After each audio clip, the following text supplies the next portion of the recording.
Where the Andhra Pradesh and Telangana police have arrested two people in a joint operation who were plotting to carry out a blast in Hyderabad. The accused have been identified as Siraj-ur-Rahman and Saeed Samir. They hail from Vijayanagar, and the two formed an organization called Al-Hind Ittehadul Muslimin and started their activities. During the search, ammonia, sulfur and aluminium powder and explosives were seized. According to sources, the NIA is keeping a close eye on this matter even as the state police carries out the probe. Javed Hussain joins us on the broadcast to give us more on this. Javed, of course, ramping up internal security. Of course, we're now referring to these two arrests that have taken place. What more can you tell us? And, what all has been seized? What do we know about these two people who've been arrested? और देखिए, counter intelligence agency जो है आंध्र प्रदेश और तेलंगाना की, इनके joint operation में दो लोगों को पकड़ा गया है, जिनका नाम आपको मोहम्मद सैयद समीर और सिराजुर रहमान है। सिराजुर रहमान जो आंध्र प्रदेश का रहने वाला है और सैयद समीर जो है वो हैदराबाद यानी कि तेलंगाना का रहने वाला है। इन दोनों ने जानकारी के मुताबिक इन्होंने बताया जांच में कि इन्होंने अल हिंद इत्तेहादुल मुस्लिमीन नाम के एक फॉर्म को इन्होंने एस्टैब्लिश किया था और उसके बाद इन्होंने एक्टिविटीज अपनी शुरू की थी।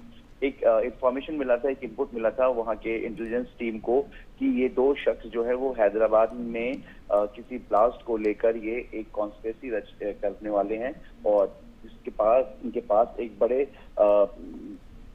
बड़ी जो बरामद की गई है ब्लास्ट को लेकर इनके पास सामान है और जिसमें आईडी भी है शामिल है।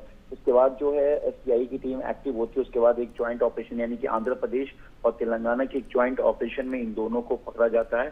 फिलहाल इस वक्त इन दोनों से पूछताछ की जा रही है और ये जानने की कोशिश की जा रही है कि क्या ये किसी टेररिस्ट ऑर्गेनाइजेशन के बेस पर इन्होंने खुद की एक फॉर्म को जो ऑर्गेनाइज किया था, इन्होंने एस्टैब्लिश किया था, जिसको एक्टिवेट करना चाह रहे थे। इनके साथ और कौन कौन लोग हैं, इनके मोबाइल फोन, इनके इक्विपमेंट को, इनके डिजिटल इक्विपमेंट को तमाम को सर्च ऑपरेशन किया जा रहा है, तलाशी भी जारी है।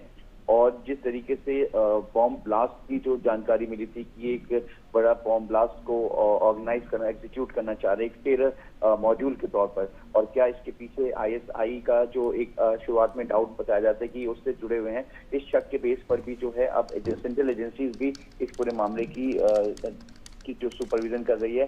हालांकि केंद्रीय जांच एजेंसी एनआईए को अभी ये केस ट्रांसफर नहीं है क्योंकि अभी स्टेट पुलिस और वहाँ की काउंटर इंटेलिजेंस टीम जो है वो इसकी जांच कर रही है। एनआईए इसको सुपरविजन कर रही है, इस मामले को पूरी तरह से एग्जामिन कर रही है। और साथ ही जिस तरीके से ये दो लोग पकड़े गए हैं, दोनों आंध्र प्रदेश और तेलंगाना के हैं, अब इनके मूवमेंट को, इनकी एक्टिविटी को और अभी तक ये किससे इनकी मुलाकात हो चुकी है, क्या इन्होंने देश के बाहर भी इनकी बात हुई है, इस तरीके का कोई इन्हें कमांड मिला है, और जिस तरीके से एक बड़े मात्रा में इनके पास जिस तरीके से ये विस्फोटक पदार्थ मिले हैं, उसको लेकर भी जानकारी हासिल की जा रही है कि आखिर ये लोगों ने इसे कहां से कलेक्ट किया और कैसे इन तक पहुंचा। Right, absolutely.